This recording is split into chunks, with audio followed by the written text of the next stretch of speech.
Hey friend, and welcome back to the Alex Makes VR podcast. Today is episode number 8 of my series where I'm taking you step by step through the process on how to make a virtual reality film.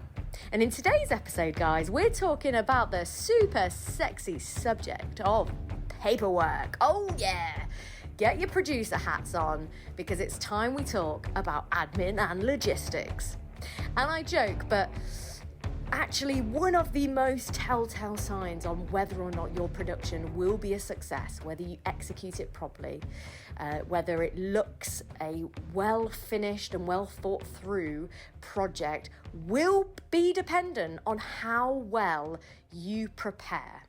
And the biggest way that you can prepare for any production is to do your correct production paperwork. There's so many things that go into this. This is going to be a really heavy episode of educational tips and tricks. So get your notes app ready to be writing stuff. The transcripts of these episodes, all of the episodes, in fact, are released on my website.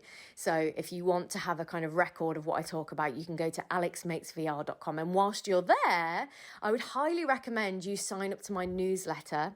So that's alexmakesvr.com. And the reason I would say that is because I've made a decision on this series, I was saying last episode, that I am in fact going to take a short break releasing episodes about how to make a virtual reality film. And the reason for that is I want to be back in the swing of production with my latest VR film, Bad News, so that I can be bringing you behind the scenes and along the journey in real time as we make Bad News, as well as giving you all of this awesome information, because that's the reason why I started this series. And obviously we've had a few setbacks with Bad News thanks to this bloody pandemic that will not end. So I'm going to take, a brief hiatus. I'm thinking it won't be more than like a month.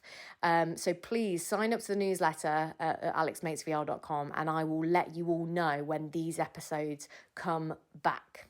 Okay, so before we dive into the nitty gritty, I want to just say right up the top that if you are really, really new to filmmaking, you're a hobbyist, you've only just recently discovered the medium, and you're just going out and making your own little passion projects, you're taking out your 360 camera, maybe you're working with a couple of mates, but you're not really doing it to monetize, you're not doing it to distribute your project, you're just kind of getting a feel for the medium, you're just kind of getting some experience, then I don't want you to listen to this episode and feel really overwhelmed with how much you need in place, because the reality is going out and making some fun projects with your mates is a bit like filming stuff on your iPhone when you're in the supermarket. Like, technically it's illegal because really you should have location permission, but who's going to come after you? As long as, like I say, as long as you're not planning on exploiting it commercially, or you're not planning on doing something with it. Like, for example, if I shot something in a supermarket, I couldn't then go on and sell that in like a stock, like a Getty Images or like stock footage site. I couldn't put that in my end film, really. I mean, I've heard stories of independent filmmakers who have actually gone rogue and like shot in places they don't have permission for, and then retrospectively got it, or just winged it and hoped for the best and just hope, because realistically, what are the chances that those people would find out about it? I mean, I'm not going to tell you to do that. I definitely am not going to be on record telling you to do that, but I just want you to know that whilst this list is very long, if you're just getting started, this might not all be applicable to you. This is for people that are at the stage where they want to make a project to distribute properly or to monetize. They want to be able to have all their paperwork together to make sure they've got the correct permissions and releases and insurance in place so that they can do more with that. And also, I would say, as soon as you start working with bigger teams, as soon as you bring on board talent or crew that you have never worked with before, that's when this paperwork gets very, very important, because it's all well and good having a nice little film sesh with your mates, absolutely fine. But as soon as you start working with other professionals, you need to make sure that you are covered.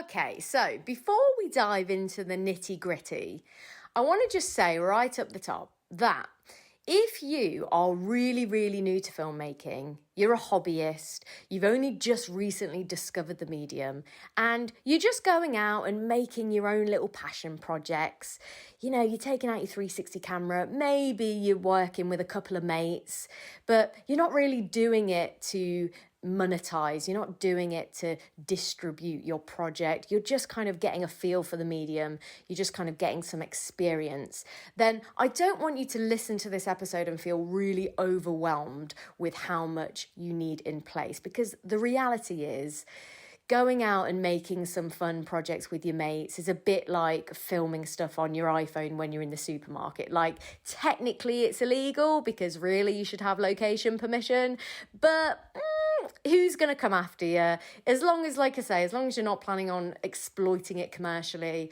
or you're not planning on doing something with it. Like, for example, if I shot something in a supermarket, I couldn't then go on and sell that in like a stock, like a Getty Images or like stock footage site. I couldn't put that in my end film, really. I mean, I've heard stories of independent filmmakers who have actually gone rogue and like shot in places they don't have permission for, and then retrospectively got it, or just winged it and hoped for the best and just hope, because realistically, what are the chances that those people would find out about it? I mean, I'm not going to tell you to do that. I definitely am not going to be on record telling you to do that, but I just want you to know that whilst this list is very long, if you're just getting started, this might not all be applicable to you. This is for people that are at the stage where they want to make a project to distribute properly or to monetize. They want to be able to have all their paperwork together to make sure they've got the correct permissions and releases and insurance in place so that they can do more with that. And also, I would say, as soon as you start working with bigger teams, as soon as you bring on board talent or crew that you have never worked with before, that's when this paperwork gets very, very important, because it's all well and good having a nice little film sesh with your mates, absolutely fine. But as soon as you start working with other professionals, you need to make sure that you are covered.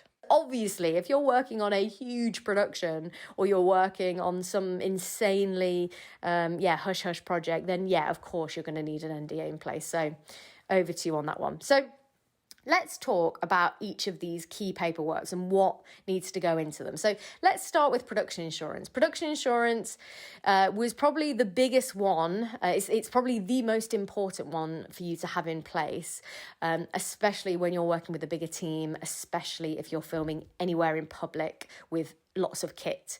And the key areas of your production insurance that you want to make sure you're covered for are public liability.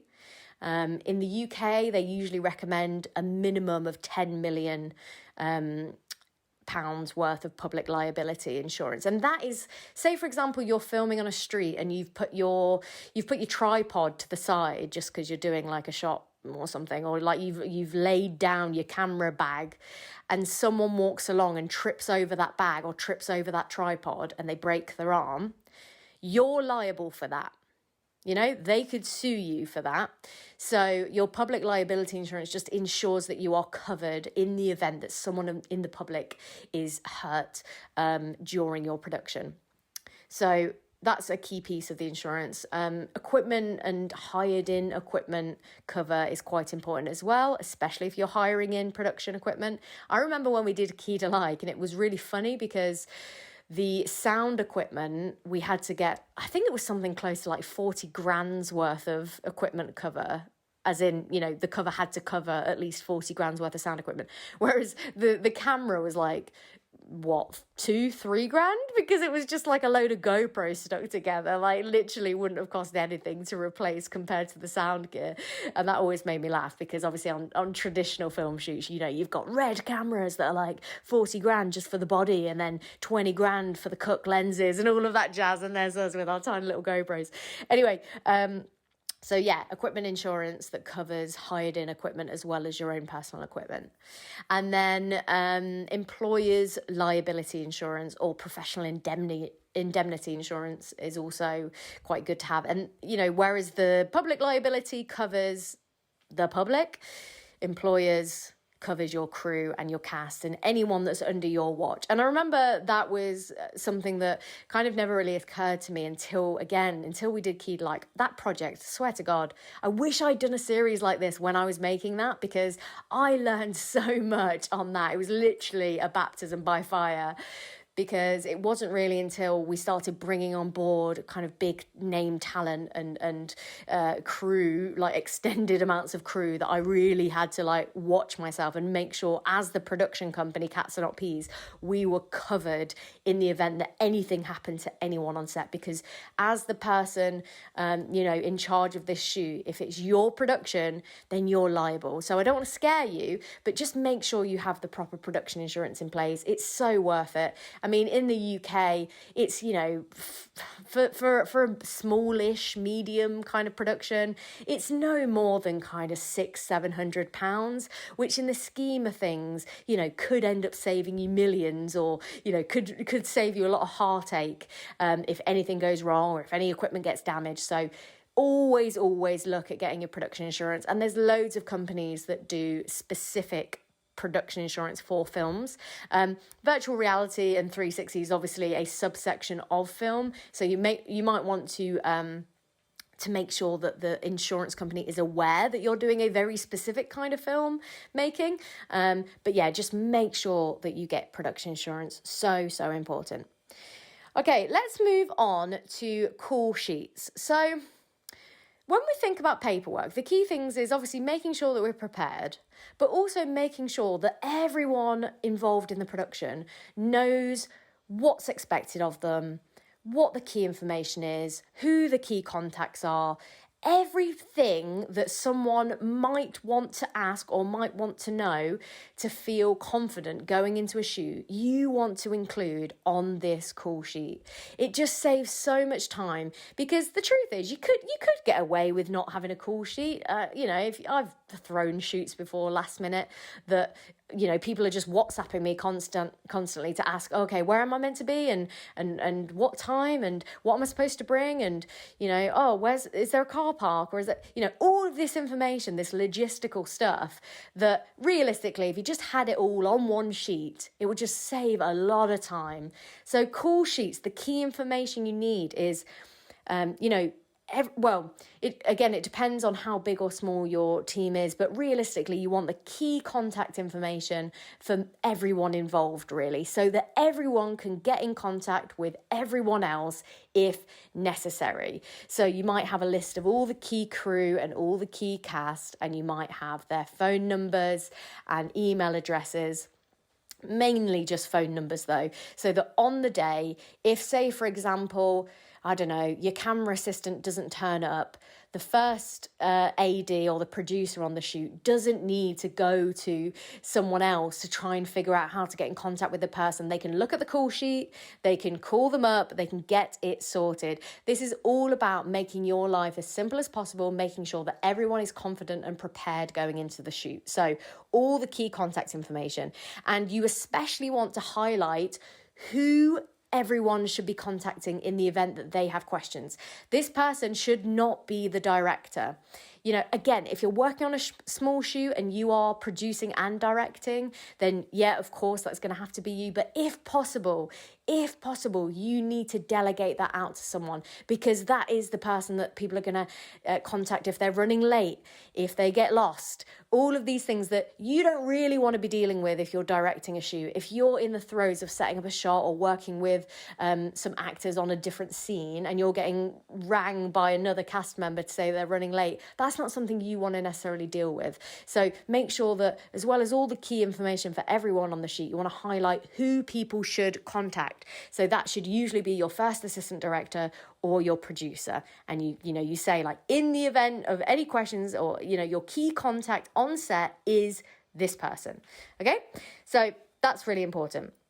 Now, it's called a call sheet because essentially you need to outline everyone's call time. Now, that just means the time that people are expected to be on set. So everyone will have a different call time. It might be that yourself, the director, the producer, the director of photography, and the camera operator and the sound engineer all need to be on set an hour earlier than everyone else, so that you can have a team prep meeting or something, or you can go over finer details. You don't need everyone there at the very beginning of a shoot. You want to stagger people's call times. So you might have, key crew turning up at 7 a.m. and then you want the rest of the crew turning up at 7:30, and then you want to give yourselves an hour to set up, and then your first kind of actors should be arriving at 8:30 to go into hair and makeup. Or if they're, obviously that's a really fancy outcome, but if you don't have hair and makeup, you want them to turn up on set at 8:30, ready to shoot that scene by 9 a.m.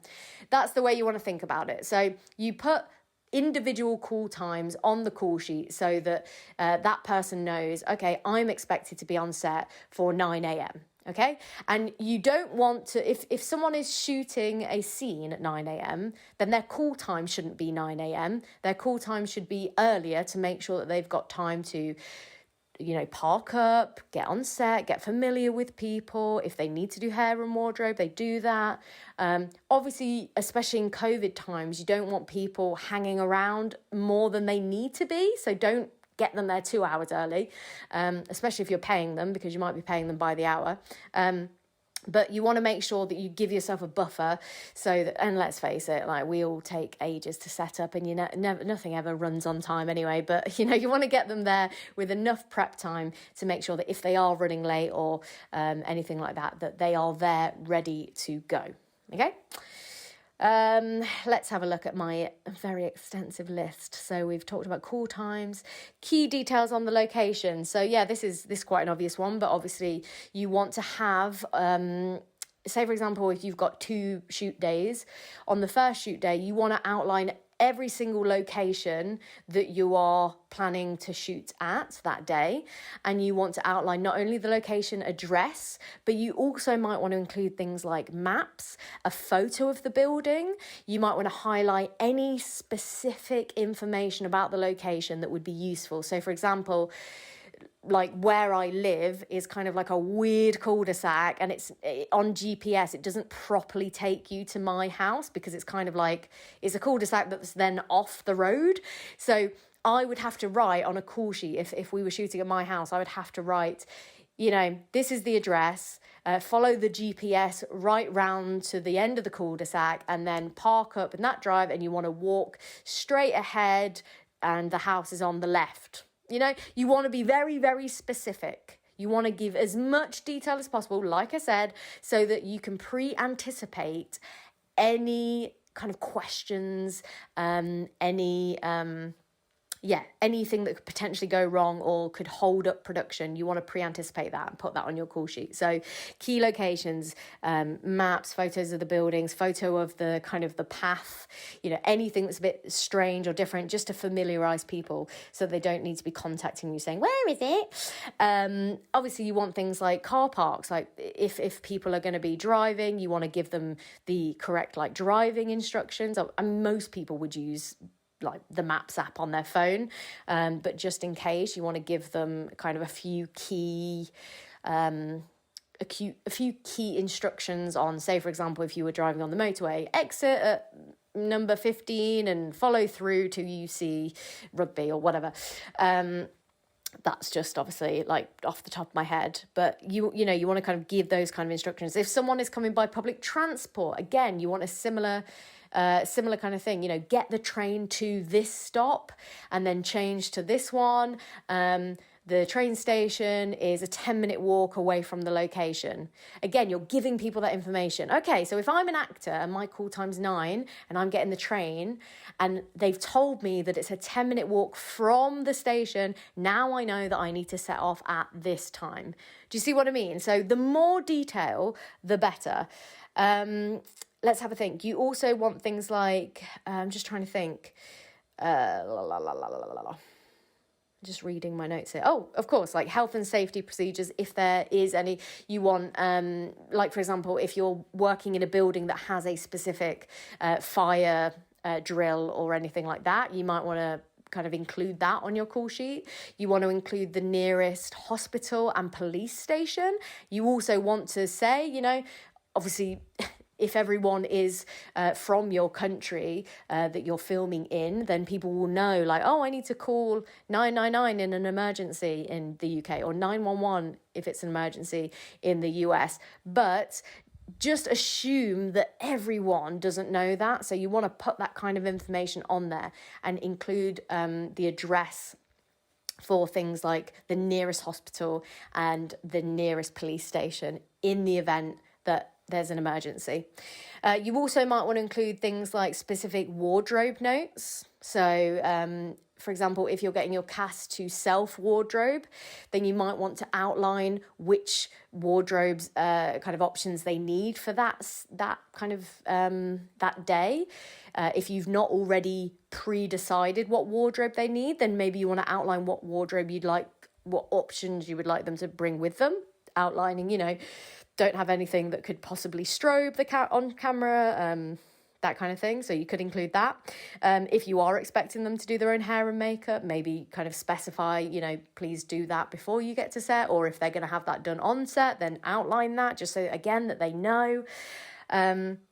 If you're providing lunch, you want to obviously say on this call sheet that what kind of lunch you'll be providing. And if people have any special requirements, then they need to let you know ahead of time.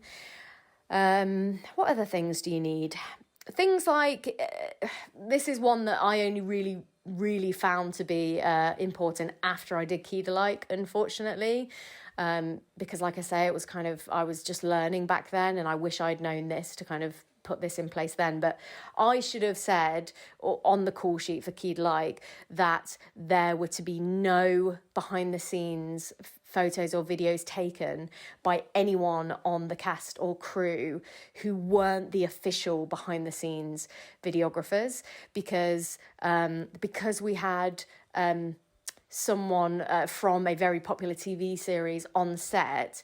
It was really unprofessional to see some of the kind of the extras that we had kind of brought on board to be taking photos and videos, like, and tagging this particular actress in them. That was really cringy and unprofessional. And if I had put on the call sheet, you know, no one is to be posting or taking videos and photos on set other than the official crew, then obviously we could have stamped that out. We would have had the ability to kind of, and obviously I didn't actually see that happening. It was only after the fact that I heard that was happening, because you know what productions are like, they're chaos. So these are things that you just really need to think through everything that you would want everyone to know.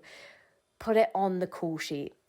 What else do we need? So things like, I'm just reading here on my notes. Oh yeah, this is a massive one. And this is something that you probably will have talked to your actors about beforehand. But obviously you want to outline that 360 and VR requires actors to be off script. So I always put that on my call sheets. Please remember, you need to be off script due to the nature of the filming. I don't want any actors turning up not knowing their lines, basically. And that's something that you probably will have already pre-discussed with an actor, but make sure you put that on your call sheet, and then they really know that they need to be off script. And I think that's mainly it. I mean, I told you that this is going to be a very dense episode. Those are the key bits of information that you want on your call sheet. So again, just empty your brain of all of the logistics that could possibly need to go into the production and pour it onto this sheet. And this, you know, this call sheet usually isn't more than a couple of pages long. Some people like to include a bit of a shooting schedule on the call sheet. Because I put so much logistical information on mine, I do the shoot schedule separately, because I don't really think most people need to see that. That's more for the key members of the crew. So, you know, that's it on call sheet. Let's talk about shoot schedule then. So shooting schedule will have some of the similar information to your call sheet in terms of when people will be arriving, but it's obviously broken down into a kind of hour by hour, minute by minute production schedule.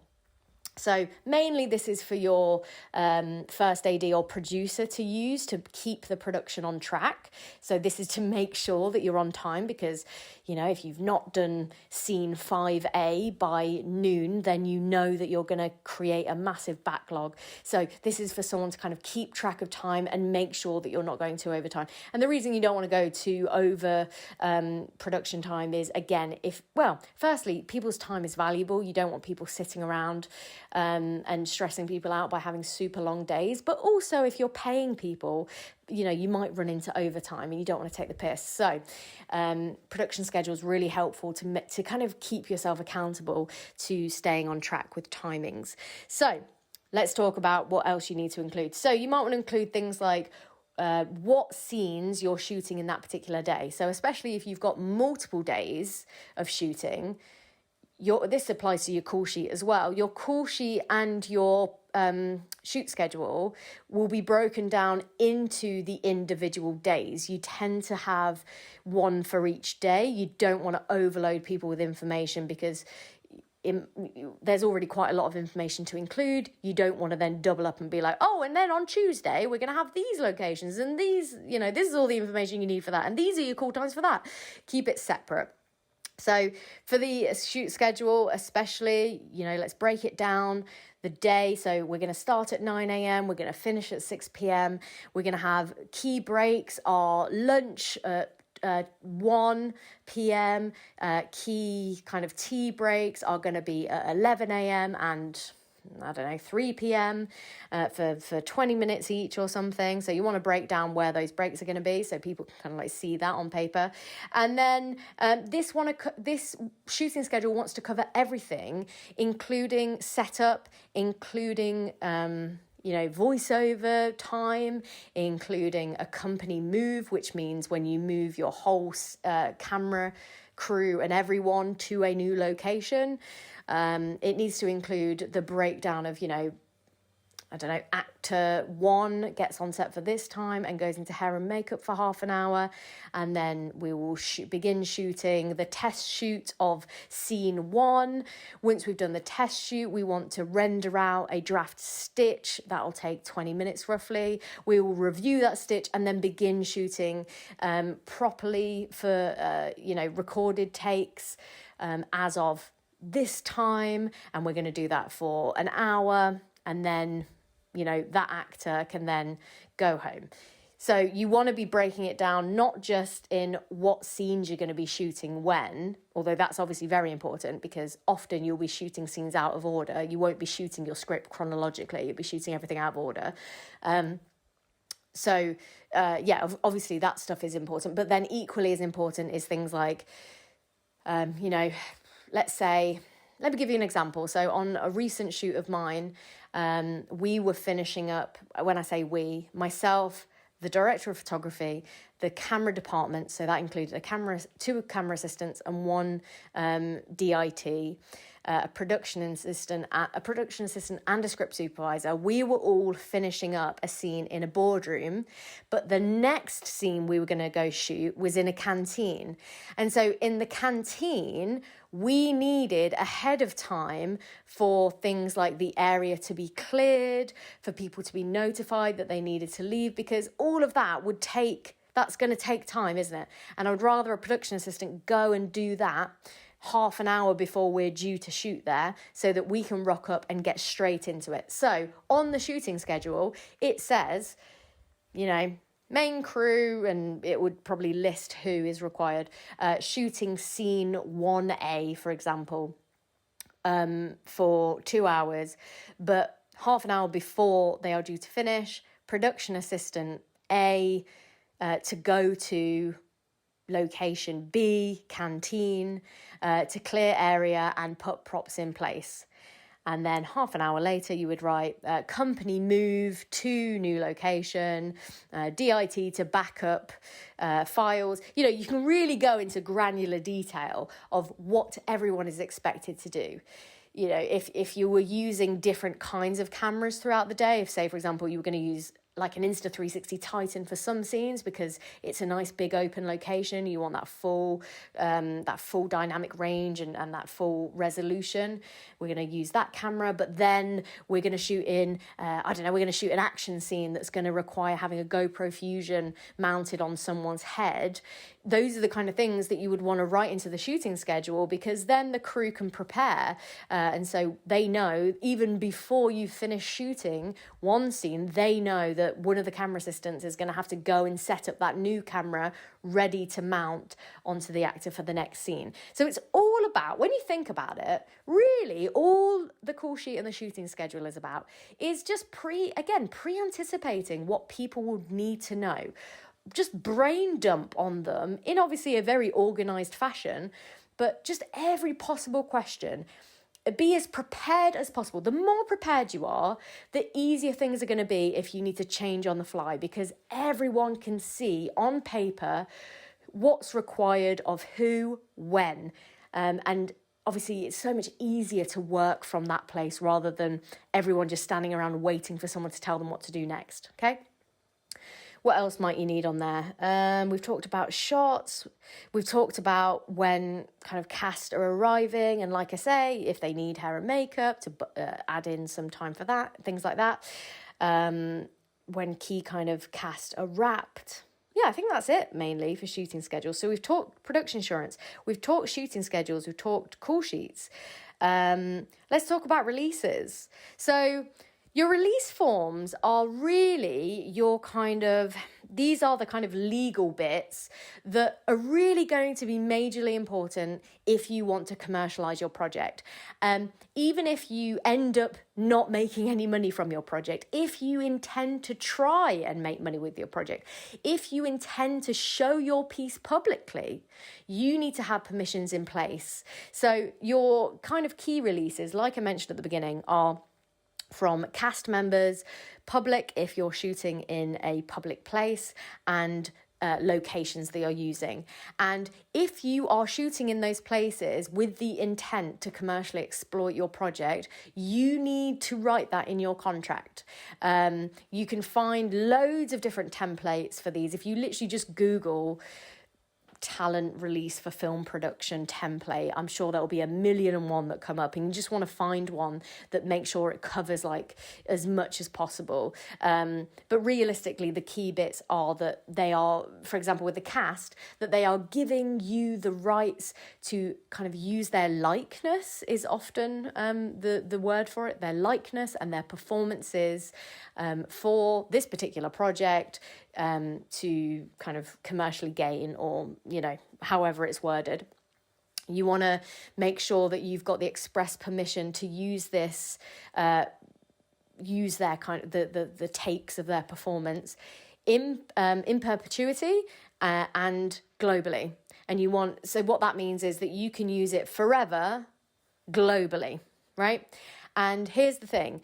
If you are working on a bigger production with bigger talent that have agents, they will fight you on this, and they will probably want, and so they should, I'm not disputing that they don't deserve this. So, but obviously as an indie filmmaker, you're always a little bit like, oh, when the agents get involved and try and squeeze you.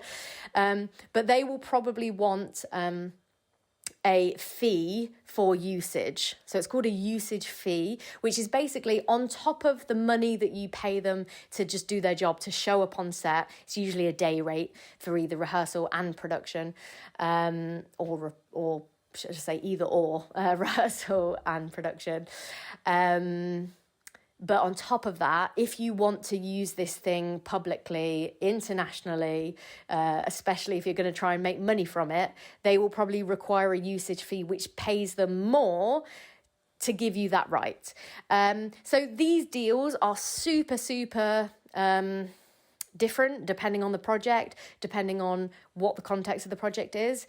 For example, corporate projects get hammered with usage fees because, well, probably because actors know that a corporate is way more likely to actually make money with a project than, let's say, like an independent filmmaker is, because we all know the state of independent film distribution, especially in the VR ecosystem. I don't think you're going to get many fights to try and get thousands of pounds worth of usage fees for something that's not going to be shown that often. But just to make you aware, so, you know, in that contract, you will outline what's kind of expected of that performer, the fact that they give you permission, the fee that you've agreed to, and then any things like if you're planning on releasing behind the scenes, you have to write that you're going to expect that, and you're going to use their performance and likeness in any behind the scenes and promotional material. If you expect them to be part of the promotion of that, like for example, if you want your talent to tweet about it when it's released and that kind of thing, you can write that in the contract as well, that you expect them to be part of the promoting of the project. If you're working on a really, really small production, and you're not paying anyone, what we did for Key to Like is, because we didn't pay anyone, we just had a kind of agreement with the key talent that if we did go on to make a profit with the piece, that we would split the profits evenly between all of the producers and the two key talent on the film. Now that project hasn't made anywhere close to break even in its own right, as in it's not like we've put it up on the App Store and been making money from it. That's not the case. So, you know, we're not in a position to have to pay that, but that's like a way of, if you are making something for super low budget, or you're making something that, yeah, you don't have the money to pay people, maybe you want to consider doing a profit share. And with that piece, you know, we just split it evenly, just because I knew that there was no way in hell we were ever going to make money from it. So I was kind of happy to say that. If there's a good chance you are going to make money from it, then really consider how much value those key crew and talent are bringing to your project before you give them a percentage. Like, for example, if you are the one doing all the heavy work, it's your baby, you're doing everything, then you're not going to give away the majority of the percentage to split between everyone else. You'll probably give them a small percentage, you know, like 5-10% each, rather than splitting it evenly. But again, those are just things that for you to think about. They're not necessary. And like I say, have a look at the kind of templates that are available online. They are super helpful. And I've never had any problems with any talent or public when I've used a public release form. I've had no problems with people coming back to me on that. So same info goes for the public release forms. It's just to let the person know who's just walked in the back of your shot that they will be featured, and that they're giving you permission for you to use that shot, even though they are in it. And then locations, again, similar story, just basically getting the permission to photograph and video that location and use that commercially. Same story, look up templates, great. Contracts when it comes to crew can be slightly different. There's obviously a lot lower risk because it's not like with an actor, for example. Obviously, the more you promote that project, the more that actor's face and the performance is going to be used. Every single time that piece is shown, that performer is essentially, you know, people are being more and more exposed to their performance.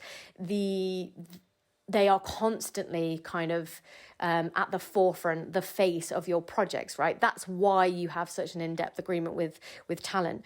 With crew, it's a little bit different because obviously, especially for not the key crew members, aka not the DOP, not the camera operator, not the sound engineer, not the producer, anyone kind of, I say lower, I don't mean lower because I don't believe in bullshit hierarchies, but you know what I mean. People that aren't those key kind of figureheads in a crew, realistically, they show up, they do their job, and then they're done. And it's not like they're going to be exploited over and over again. So, you know, you can have a really bog standard contract with them. And again, it just outlines that they know what you're expecting of them, and that they are kind of, they don't own the rights to anything that you're doing on set.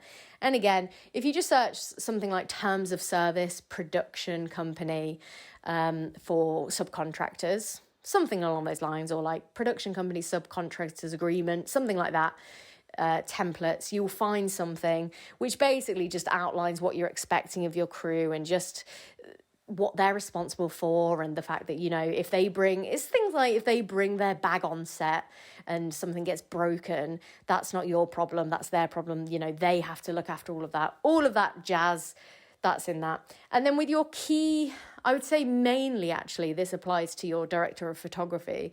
The key thing that you really need to, and you need to have this discussion with your kind of crew members, I guess, beforehand. And this is usually implied when you make projects, but you have to explicitly say in your contract with your camera operator or your DOP that they are signing over their rights to the IP, because when someone obviously records something on a camera, who owns the rights to that footage?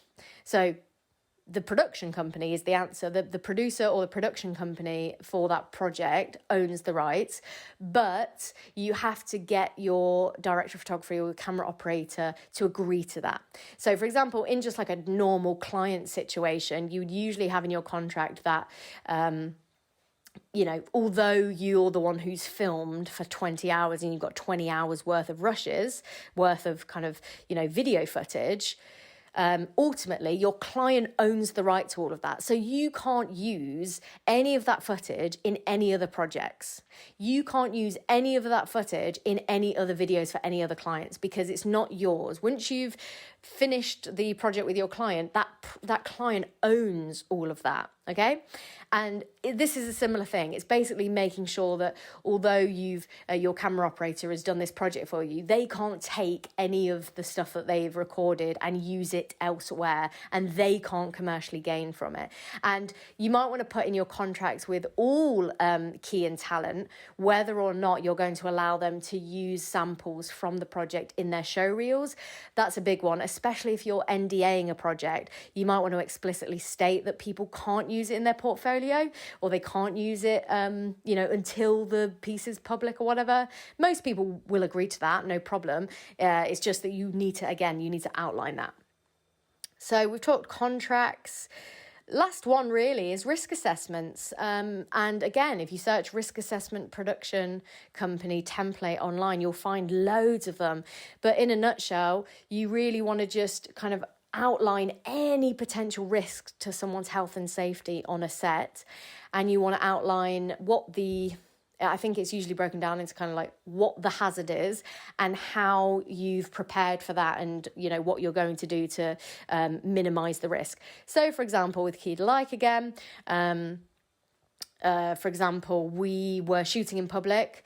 So one of the risk assessments was having equipment out in the open. The hazard is that someone might trip over it. How are we going to prevent people from tripping over it? Well, we're going to use, orange and yellow reflective tape on all of the equipment to make sure that people can see it. We're going to make sure that everyone is aware. We might even put masking tape down on or gaffer tape down on the floor to outline where the kit is to be kept, so that people know where it is and they can see it overtly, including the public. Things like that. If you're running cables to your camera, again, a hazard of tripping over a wire or electric shock or something, and what are you doing to prevent that? So, the only person to be able to touch the wires for the camera are the camera operator. They will have undergone training beforehand to make sure that they're aware of all of that stuff, blah, blah, blah. You're going to tape down the cable to the floor to make sure no one else trips over the wire. You're going to make sure that people are aware when you're setting up equipment, and all of that stuff. I mean, it really is common sense. It's like common knowledge. But it's those kind of things. If you're shooting, if you're shooting a scene that's like up a mountain, one of the risks is that someone falls off the mountain, okay? That is a hazard. So how are you going to prevent that hazard? Okay, so you're going to make sure that no one is ever anywhere closer than 6 feet towards the mountain. Like, you're going to make sure blah blah blah, you're going to have a health and safe, you're going to have someone that is safeguarding any actors that are performing in that area. You're going to make sure that everyone is pre-rehearsed. You're going to make sure that you've got an ambulance on standby. You're going to make sure that you've got a first aider on set. All of this stuff, again, just Google it. There's loads of information on it, but quite important to have it for each individual location. Again, just so that everyone knows that these are the potential hazards. Most people won't even read it. I'm not going to lie. It's more to cover your own arse. But a lot of the times it's just making sure that you've thought through and you've prepared for everything that could potentially, again, go wrong on a set. So just to make sure that you are not liable if in the event that something did happen. And that's it. Wow, I told you this was going to be a long episode. That covers all of the key paperwork that you need on your production before you start shooting. And again, this might sound overwhelming and there's a lot here. And I just want you to know that this only, again, becomes applicable when you're working on slightly bigger projects. You're beyond that hobbyist stage. You're working with teams. You're working on bigger projects that you expect to exploit commercially. Don't worry too much about it. Like, don't get in your head about it. I used to get so in my head about having everything correct because I thought that I had imposter syndrome, and I thought if I didn't have all of the correct paperwork in a folder on set, then I was going to be called out for not being professional. I thought that, I thought all sorts of things. Realistically, like, the call sheet and the shooting schedule are the only pieces of paperwork that someone will read on set and before they start working with you. Contracts, obviously super important, but most people don't even bother reading them as well. They just sign them and get them back to you. So, I'm not saying that to kind of belittle the importance of these paperwork. I just want to say, more than anything, you want to have fun when you're making something. And this kind of stuff can sometimes start to bog you down and make you feel like, it kind of kills the joy for you, which again is useful if you've got someone who is designated to look after this for you, like a producer. But don't panic. Just get it done. Just to kind of safeguard yourself. I should have said right up top as well that even though it's called paperwork, we're living in the digital age now. You don't need loads of these printed out and actual physical copies of these. Try and be as eco-friendly as possible and not print out your paperwork. Maybe even make it a requirement that everyone needs to have all of this paperwork downloaded onto their phone. Contracts need to be signed ahead of the shoot. NDAs need to be signed ahead of the shoot. Like, all of that stuff, you don't need to have it printed out. Even with stuff like scripts nowadays, usually we just have a couple of iPads on set with the script just in case someone needs to look over them in the green room or whilst they're in hair and makeup, if they don't want to use their own kind of phone or anything. Maybe like actors in general will print out their script because they like to kind of like highlight their own lines, but you don't need to like print out all of these things. Sometimes it can be necessary. And do you know what? I've just thought of one other piece of paperwork that I've not got on this list that is important if you're filming in public. You need notice that you're filming. So all that is just a literally one piece of paper. The reason I've thought that is because I was like, what is the kind of paperwork that you do need to print out? This is one of the pieces that you do actually need to print out, which is filming is taking place in this area. It's a notice that you put up around the surrounding area if you're filming in a public place where someone might want to kind of walk past. So that piece of paper needs to say, filming is taking place here. If you do not want to appear on this short film or project or whatever, please refrain from walking in this area. Or, if someone has any questions, you need to put your contact information so someone contact them. Again, make sure that person is the producer, not you, because you don't want to be pulled aside by every member of the public that's like, oh, what are you filming here then? But yeah, filming notice to make sure that people are aware that you are filming in that area. Doesn't mean that if they still walk by that you don't need a a release form, because you do. But if someone does slip through the cracks, if for some reason you couldn't get a release form for someone, your back is covered by the fact that you've got these notices of filming around the area saying, please note we are filming in this area. If you don't want to be on camera, please, avoid walking through whilst we're recording, or please ask, a member of crew when it's safe to walk by, or whatever it is that you want to say. Again, I'm not going to say it again. Actually, I am going to say it again. Just Google filming notice public template on Google. You'll find loads for free. So that's the one piece of paperwork that I forgot to say in the opening. So this will really tell me how many people have listened to the end of this episode, because only you special ones will know that is also an important piece of paperwork. That's it. Wow, I've rambled 45 minutes. Bloody hell, if you're still here, fair play. You're going to be an absolute winner if you've taken loads of notes, if you've taken this seriously, if you're listening to this for the first or even second time. So thankful that you've taken the time to digest all this information. That's it from me for this week, and also for the next few weeks potentially. I'm going to be back when we are back in the swing of things with my next VR film, Bad News. That's when I'm going to be back. Like I said, if you want to find out when I'm coming back with these episodes, stay up to date with me on my newsletter, alexmakesvr.com, to sign up. The transcript for this episode will be available there as well. And until next time, my friend, get out there, start making stuff. You can do it. I genuinely believe in you. I want to hear from you all. Alex Makes VR on Instagram and Twitter, as usual. Have a great day wherever you are in the world. And I'll speak to you in the next one.